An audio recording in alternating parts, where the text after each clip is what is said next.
Assalamualaikum warahmatullahi wabarakatuh.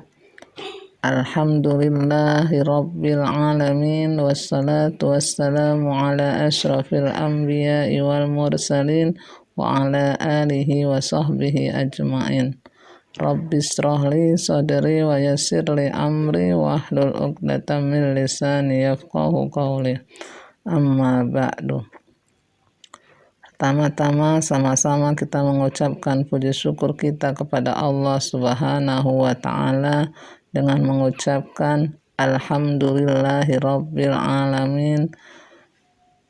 Salawat beriring salam kita hadiahkan kepada Rasulullah sallallahu alaihi wasallam dengan mengucapkan Allahumma sholli ala sayyidina Muhammad wa ala ali sayyidina Muhammad. Apa kabar anak-anak ustazah semuanya?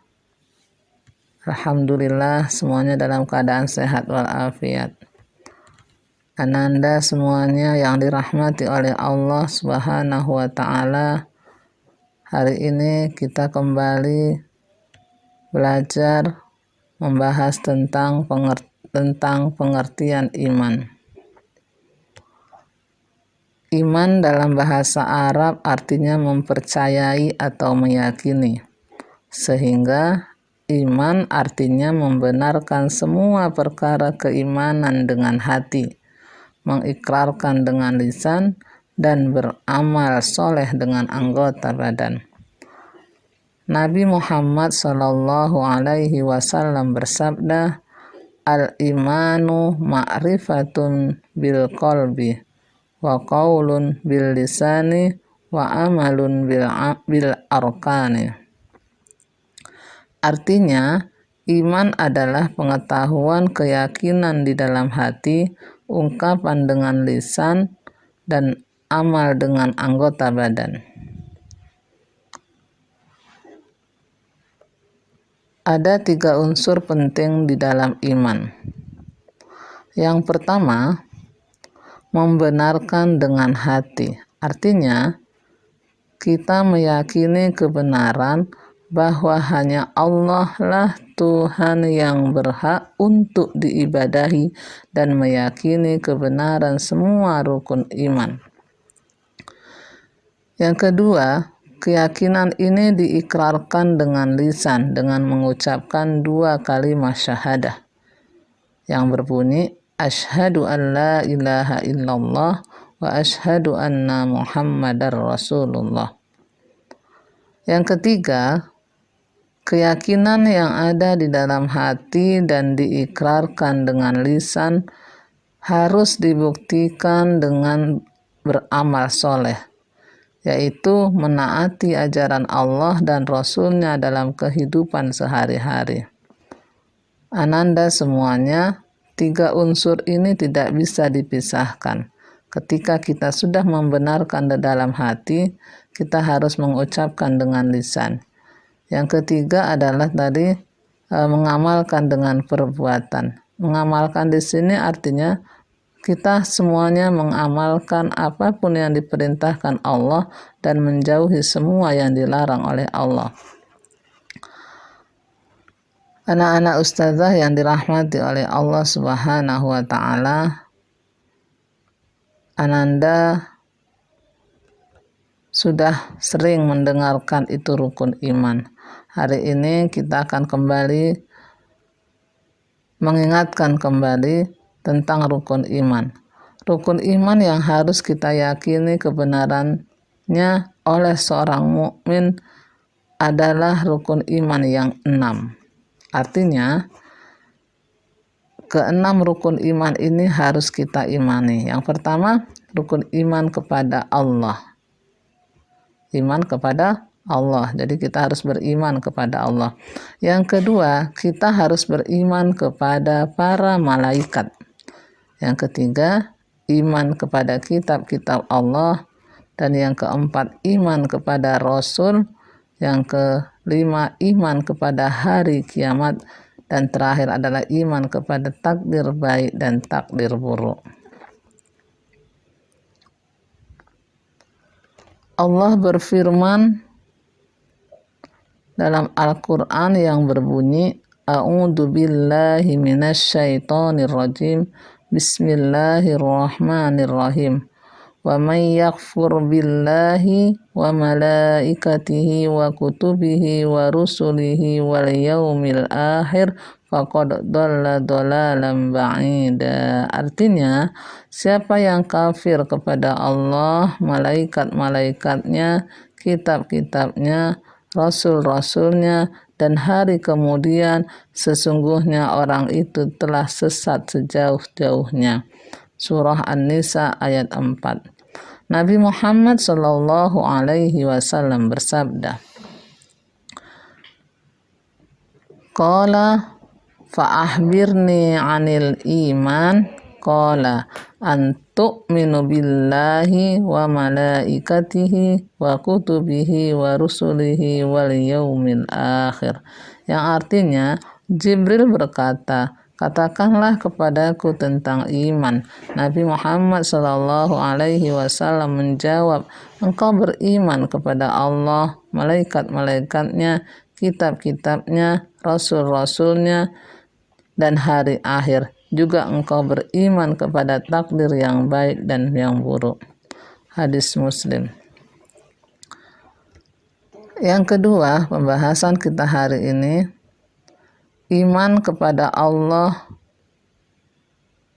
berarti meyakini bahwa hanya Allah lah sebagai pencipta, pemilik, pengatur atas segala sesuatu yang ada di alam ini, sehingga hanya Dia yang berhak untuk diibadahi. Keyakinan ini kita sebut dengan akidah tauhid. Jadi materi kita yang kedua adalah tauhid. Akidah berarti keyakinan, sedangkan tauhid berarti keesaan Allah Subhanahu wa taala. Keimanan ini mengharuskan kita untuk melakukan 3 hal. Yang pertama, tauhid rububiyah. Meyakini bahwa hanya Allah Subhanahu wa taala yang menciptakan dan mengatur alam semesta. Tauhid rububiyah. Yang kedua, meyakini bahwa hanya Allah yang berhak diibadahi. Tauhid uluhiyah. Setelah itu, mengenal nama-nama dan sifat-sifat Allah, al-asma was sifat. Hari ini kita bahas yang pertama, tauhid rububiyah. Dalam bahasa Arab, Rob artinya pencipta dan pemelihara. Oleh karena itu, tauhid rububiyah artinya meyakini bahwa hanya Allah Subhanahu wa taala yang menciptakan semua makhluk, memilikinya, menghidupkannya, dan mematikannya, dan memberi rezeki, memberi manfaat, dan mudarat, serta mengabulkan doa. Tidak ada sekutu bagi Allah dalam mengatur dan memelihara makhluk-makhluknya. Firman Allah, A'udzu billahi minasyaitonir rajim. Bismillahirrahmanirrahim. Qul aghairallahi abghi rabban wa huwa rabbu kulli syai'. Yang artinya, katakanlah, apakah aku akan mencari Tuhan Rob selain Allah, padahal Dia adalah Tuhan Rob bagi segala sesuatu. Yang kedua adalah tauhid uluhiyah.